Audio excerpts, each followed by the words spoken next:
Let's say if I'm late. So, all right, welcome back to the Bone Control 2 Spanish Radio Show. Sorry for our delay. Our interview with Stephanie ran over, but it was a good thing though. Here's our first in-studio guest this year of 2023. She is a wife, a mother, a leader, a community supporter, advocate. She is the founder of the Resource Pop-Up Bus. She works for the District of Philadelphia, trying to cultivate relationships with partners and parents. So this is Ms. Darlene Bates-Harper. How are you today? I am well. How are you? Yeah, Happy New Year to you. How are you? How's the new year? Happy New Year to you. I just want to say thank you for this great opportunity. I honor you. I'm humble by just the invitation. So thank you.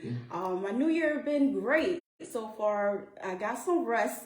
That's a big thing for me because I'm always on the run. But I got some rest. So I feel rejuvenated and to go ahead back out there and do what it is I got to do. That's right. So that's exactly right. So like we're supposed to interview December, but we had to schedule because we had an appointment came up. We had to go to that appointment, so we had to schedule things being flexible, for joining us that day. So for this year, I know last year was a lot, personally, professionally for you. What is your one big goal for this year? My one big goal, wow. Ministry-wise, is to reach more people, to expand more, to get the resources out there that is really prevalent and needed for our communities in which we live and serve. But personally is to build a deeper, more in-depth relationship with Christ. So that is my personal. I am very zealed. I have a zeal and a passion for the things of God, and I want to complete every assignment that He puts my hands to. Wonderful. Yes. I'm saying earlier, like I said, God's will, and basically after what happened with the Mark Hamlin situation, how God saved his life for the doctors and the response, and like the doctors in the hospital doing all around care. Now he's out feeding tube, and now he's being on his own. That proves that God's definitely will. And I hope people understand that this year, have get more intimate relationship with God. Just like draw close to Him more than ever, because if He can save this life, you never know what He's gonna do for us. So. So now you can't run from God anymore. You can't. I don't know. You really couldn't before, so I don't even know. So who was Darlene? I know you do a lot, so we probably will get into that. You do a lot, but who is Darlene growing up? Who is Darlene growing up? Wow. I think personally I grew up before my time. As people say, you have a wise soul, but experiences makes you wiser. When you learn from the different experiences that have been afforded to you, I think your mindset, when you choose to change your mindset. So for me, growing up, I was more so a caretaker. I couldn't deviate from anything because my mom was that one who was very firm, very respected, but very firm. And it was, you're going to do this. And parents have that eye, that I see you here, and you have to learn from this, and you have to go through this path to get to where you want to go. And so I say that I wish my mom was still here so that she can see that, okay, Mom, I went through the path you showed me, and now I'm here. And the entrepreneurship that I seen at 11 years old, it now manifested, opposed to me trying to get out there and do everything that I thought, she built a foundation for me. And so with that foundation, I am deeply better for it. For me as a child, I was more so, wow, that caretaker, that risk taker, the one who wanted to do everything that you thought you could put your hands to. So that was me. Okay. So you said something. You saw something at 11 years old. What was that? That entrepreneur spirit. Okay. So anything I could see. So you saw it at 11. Yes, at 11. I saw this big apartment building that was, vacant. And all I see was, oh my goodness, I know I could do with this building and such and such and such. And I was like, oh wow, yeah, lemonade stands, different things in that nature. So I had an entrepreneur spirit since I was a child. Okay, oh, that's wonderful. So I read your bio. I saw that you went to Jitsu. I don't know what I said. No. It's Jesu. Jesu, okay. Yeah. No, because one of the students I used to work with, she went there at the time. So yeah. So it was she was like only one that she was part of this summer program I used to work at. Okay. And she went there. So she was one of the kids, only kid I know that went there. I never heard that school before. Like, yeah, it's at 17th and Thompson. Yes. Yes, and she went there, and she got picked for the program. I think it was Naira Ali, I think, at the time. I think that's the name. So, okay. But I remember that name, she went there. So, and then I saw that she went to Simon Grant's High School, and then you went to CCP at the time. You probably knew my mom. I know. CCP, she worked at registration. I probably did. Yeah, she was there. I don't know when you graduated CCP, but my mom just retired 2021. Okay. So she did 25 years. Yeah, I know. Yeah, so 96, she graduated in 96. Okay. They hired her to start work the next day at graduation. She'd been there for 25 years, retired at the month after I got married. So basically, I moved out 2021, April. She retired a month later. Cause she was like, I'm done. Like, plus I think the pandemic, being home and all like that. She was like, my son left, so like, why am I going to retire? So like, she did a lot for the community. So, so now you say, so what made you start the Resource Pop-Up Bus? Wow, it started as a vision. So God gave me this vision. Even before the vision, I work in the community around in Strawberry Mansion area. Right. So I sit on the NIS board as the subcommittee, and then I've been elevated to sit on the executive board now. But in that, just looking at how we don't get the resources that everyone else get, and our communities are so redlined that the resources don't get there. So can you explain what you mean by red line? What do you mean by that? So red line. What does that mean? Red line, for those who don't know, I just put it in layman terms, is certain opportunities that is afforded to other communities that we so much don't live in. They get the funding. They get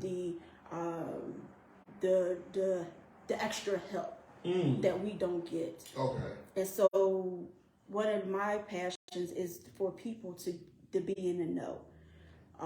Even if you don't take the resources or the however, whatever you want to do with it, but it's in your hands. And so that is one thing that was on my heart to do. And I remember like sitting at the table with a certain person, and we was talking, and then the idea just came, popped in my head and my heart, and it said, oh, the Resource Pop-Up Bus. This is what it is going to be. And so just with the vision is like I'm just running with it. Yeah. So how long have you been doing it? We've been established since 2019. Okay, so it started at like resources, or then. So it started out like different schools, like, or.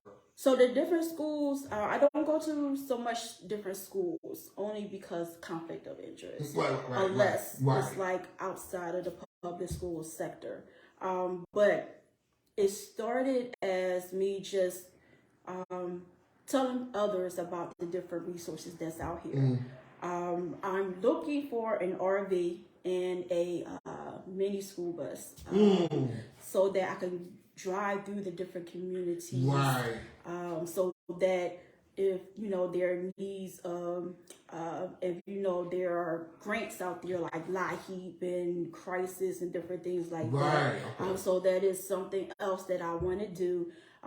Through the neighborhood, because people work from 9 to 5 or 11 to 7, and so if I can get out here and help people, fill out applications, that would be great. So I want to go through the proper procedures on how to be part of a hub, actually, to do that, to be able to help people fill out applications and so forth. But we do empowerment sessions. That's mostly what it is that we do, our empowerment sessions. But first, let me just say we focus on health and wellness, education and achievement, financial literacy, and economics and development. And so around those 4 focus points, we have empowerment sessions from month to month. One thing that we do with our health and wellness is our mental health empowerment sessions. So we bring awareness around there. We bring on experts in everything that we do. We have experts, whether they are licensed, certified, or however. We make sure that we bring the best.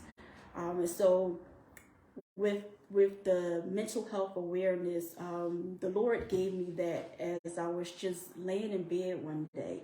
And I don't know if you know, but mental health is people make it seem like only certain type of people deal with mental health, and that's not so. You have depression out here.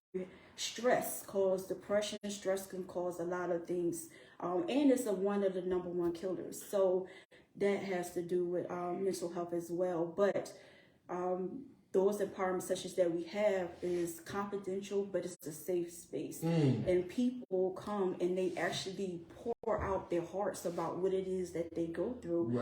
And so we have different themes around the mental health session. We have one that is coming up January the 28th, and it's called Breakthrough.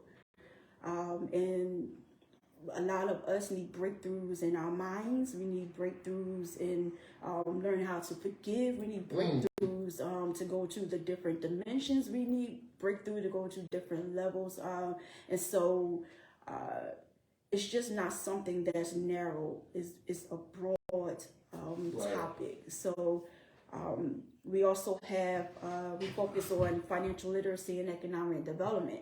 And so we have an empowerment session called Climbing the Financial Ladder, and that is going to be on January the 21st. And so I'm excited to bring this valuable information to people so that we can enhance our lives, enhance our legacies, enhance the decisions that we make in life. So I think when you are afforded the opportunity to grow, it's up to you to take it. That's right.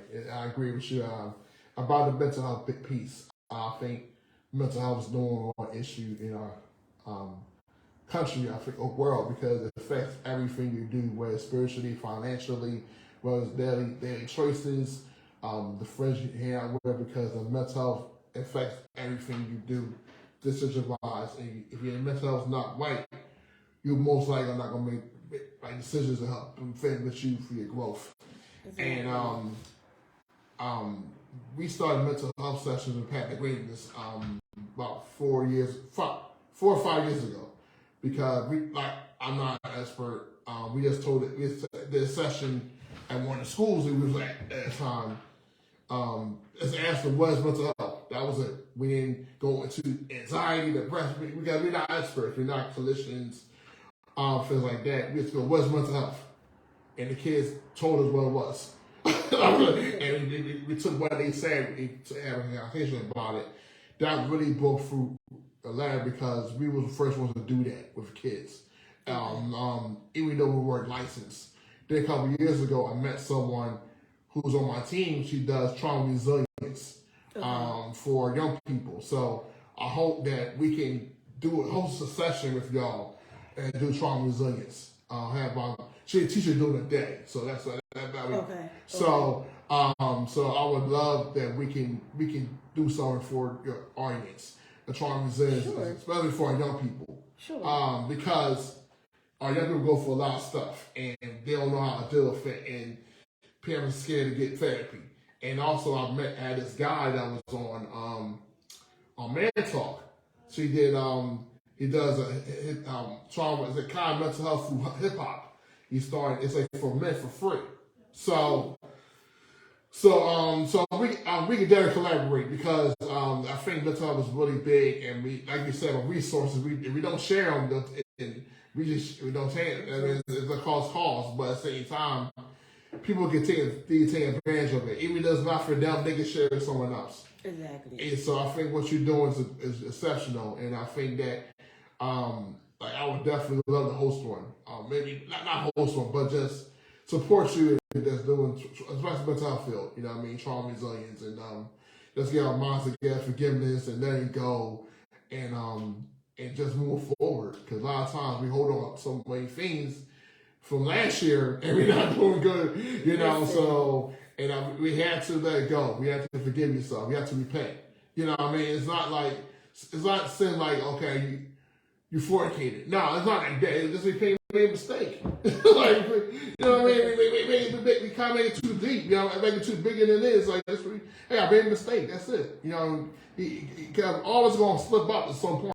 So it's not like you're going to be perfect. Always going to slip up. So you get back on your feet and repenting, say, look, God, forgive me, forgive me myself for making mistakes, and also forgive the people that hurt you. Exactly. That's the only way you can move forward. So because at the end of the day, we whole, we free, we're not broken. You know, we just make mistakes. That's it.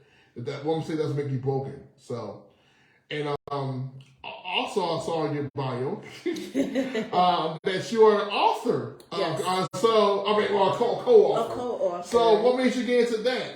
Well, I've been writing since I was 8. Okay. I have.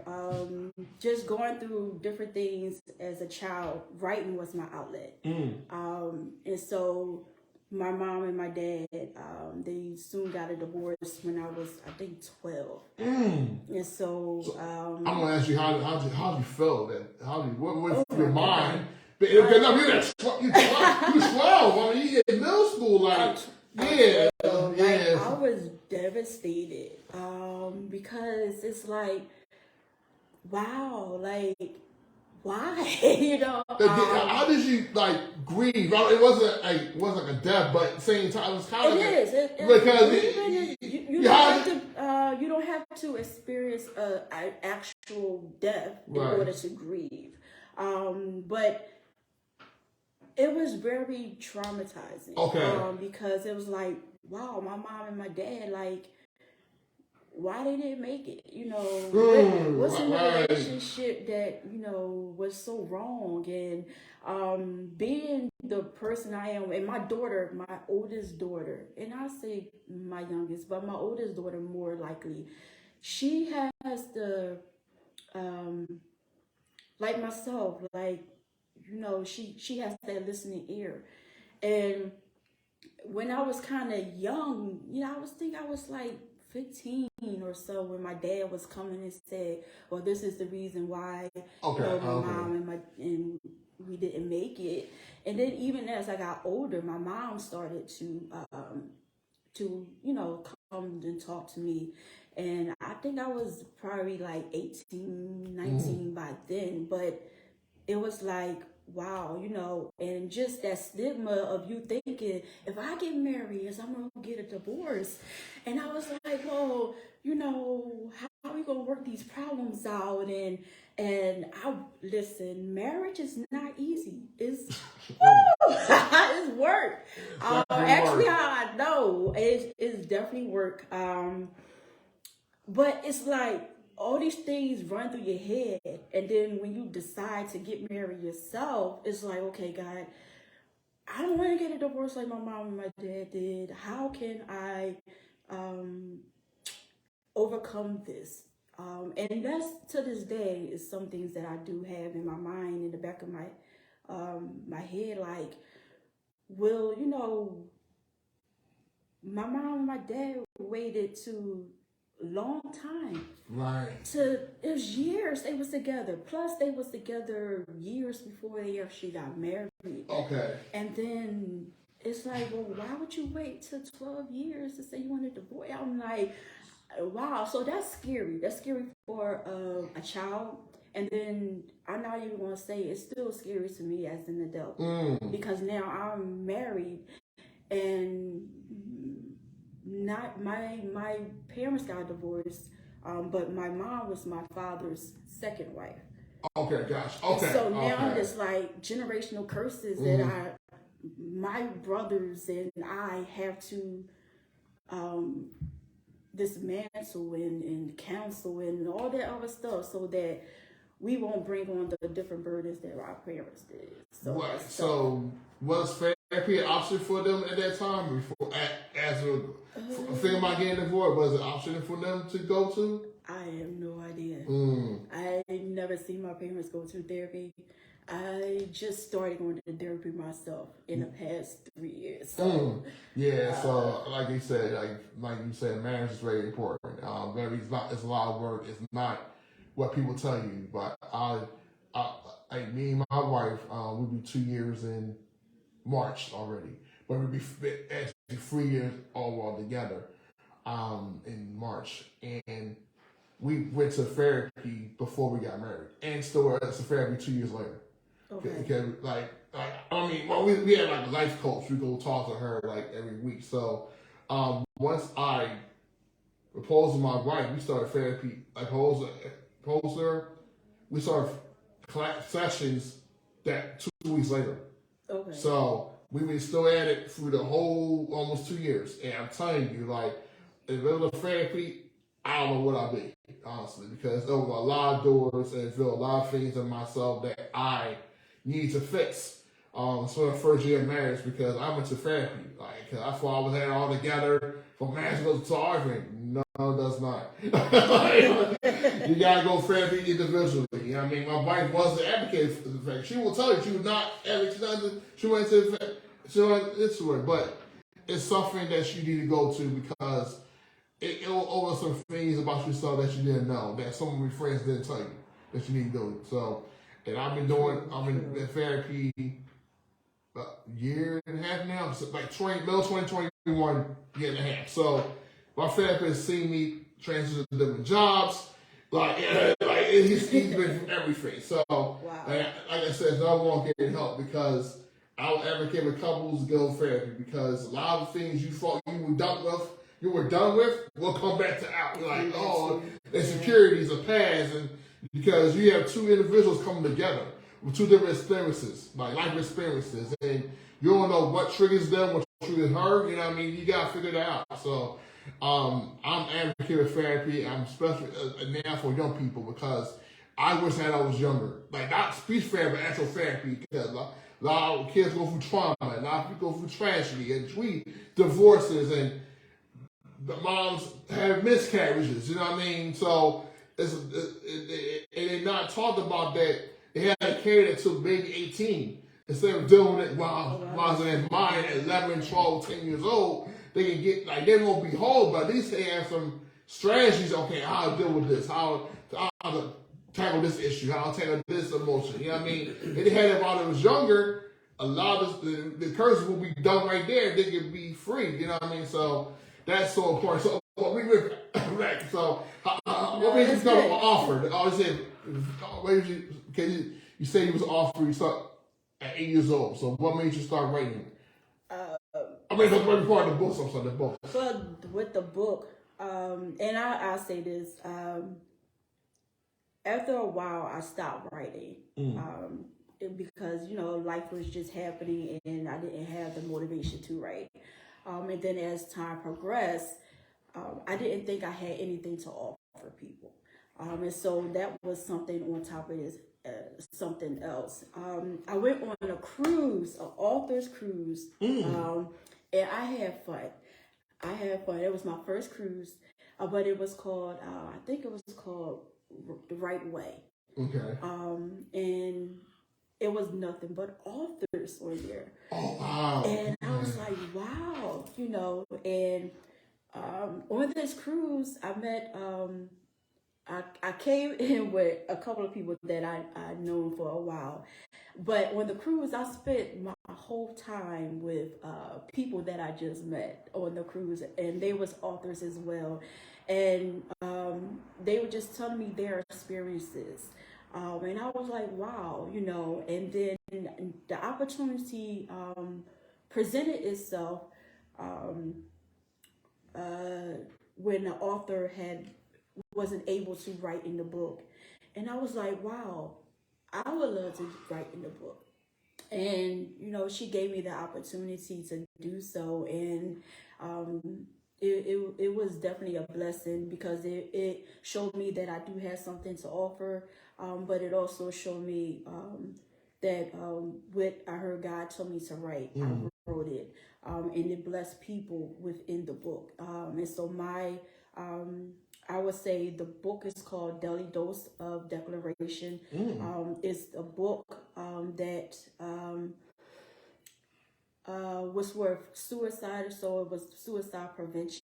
So it has a bunch of scripture in it that you can affirm and speak over your life with. And so it's with Melanie Bonita. She is the visionary, the overseer of the whole project. So just check it out on Amazon. It will definitely bless you. But my portion of the book was called "Fear Is Not an Option," and so that is something that God gave me to put in the book. Okay. So have you ever thought about writing your own book? I do. I am in the midst of writing my own book. Oh, okay. Big reveal. Okay. I'll follow along with you. I'm getting just things together, my thoughts together. But it's based on mental health and the journey of that. So I'm excited for that. Just getting some more things together so it can be manifest. Yes, you're already down paper. It's going to manifest. It's going to come to fruition. So you never know. It's not about how much money you make from the book. It's about how lives you impact for the book. Lives you impact. Yeah. Exactly. So I know what's best for you is the event, the empowerment of the 14th. What the financial? No, the 21st on date. The financial thing and the event on the 28th. Can you talk about both those events? So both the Climate and Financial Ladder, we have some amazing presenters. We have Brian Walls, who is a financial advisor over 30 states and countries. So I'm excited for him. He was also, he appeared on Zoom about last month, twice last month. So I was excited about that. So he's going to talk about trust funds and different things of that nature. We have Karen Williams. She's a licensed professional, so she's going to talk about budgeting from all different aspects, or rather your paycheck to paycheck, or if you have, big money. So she's going to let you know about that. And then we have no other than Mr. Washington, who's a grant writer. And so he's going to do a presentation about grant writing. The empowerment session is a fee. It's $15. It goes to all proceeds goes to the Resource Proper Bus that assists families financially. So if they need financial help, there would be a way that we can assist them. And then on January 28th, we have some great presenters as well, experts in the mental health behavior area. That is going to take place both on Zoom and in person in the Northeast area, Rising Sun area, like that. So I'm excited. So for the 28th, is that workshops or will it be like a panel discussion or how? It actually is so. what do we do when we have in-person mental health awareness is the women be with the women, the men with the men, Oh the man, boys I with wish the you get that boys. now. I'm well present. Listen. I want to do something. That's I want to present. You got your slots, so I want to present. No, listen. We have we also will have vendors there. Okay. So if you need anything, any resources, so the vendors are resource vendors. So we're going to have them there as well. When we did this the first time in person, it was in Chester, PA, at a church in Chester, and it went extremely well. I was a little bit nervous because it was my first in-person one. We usually had it on Zoom. So we've been doing the mental health for about 2 years now. So just to see the expansion and how it's really helping people is definitely amazing, I would say. And then we did it again in West Philadelphia, and we had more vendors come out. So I'm expecting nothing less than awesomeness January the 28th. So yes. Okay, wonderful. That sounds good. We'll talk. We'll talk. We're gonna talk. Yes. Oh, okay, so like you said, you do a lot. You're a wife. You're a mother. Entrepreneur. You're an author. You're a leader. Quick question. You're in the school district. What's your role with the district? I am a family engagement liaison. Okay, it's kind of like what you do, exactly, but it's kind of like different. Like, yeah, I bring families together. I educate families on policies and procedures. Okay. We do workshops. Anything that the family stand in need of, we point them in the right direction with the resources at hand. We do a lot as liaisons within the district. So y'all host workshops at the schools, or? Yes, we do. Okay. And we support families and the school staff and stuff. Okay, so like I said, we'll talk after work. Because we are trying to start paying workshops virtually. Okay. With get some traction with the parents, and that'll help with the parents. We can bring our programs to their schools. Parents, but we'll talk after work. So like I said, along with that, also, what do you do for self-care? Self-care, wow! Don't laugh at me. I'm learning how to rest.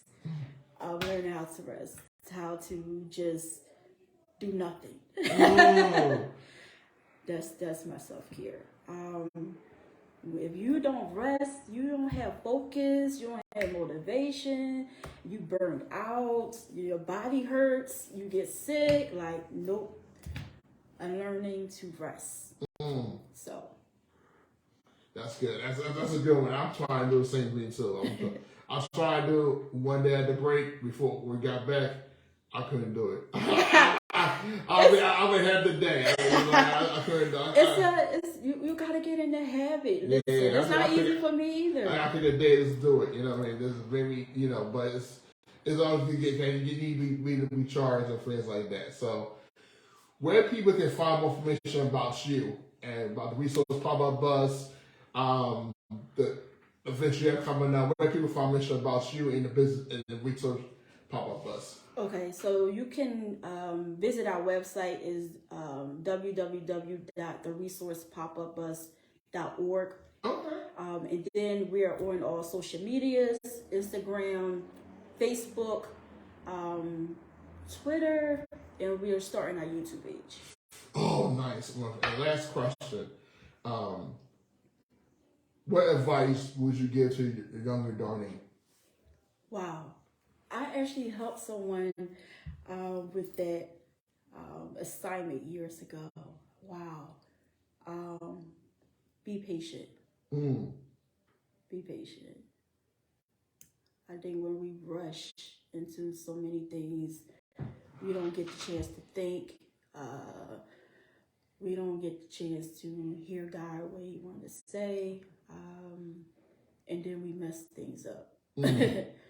So be patient. Okay. Wonderful. So Darlene Bates-Harper, it's been an absolute honor and pleasure to have you on the show. It's well overdue. Cause we wanted this December, but because we had to move back. Like I said, continue to do you. Continue to promote. Continue to be what God calls you to be. Like I said, hopefully we can partner. We do some events together. For sure. To support one another and collab and not be in competition. So thank you so much for being who you are, and thank you for being a guest on our show. For those who have been watching, Stephanie, those who are still watching, thank you so much. Leave a comment. Leave a comment what you got from this. Share the video. Like I said, if you know Darlene personally about those, and spread the word about those 2 events she having coming up. If you know her, share the flyer, support, even sign up to go. Because like I said, we're here to support one another. We help us one to another. I think we gotta stop sharing, stop getting stuff and not sharing it.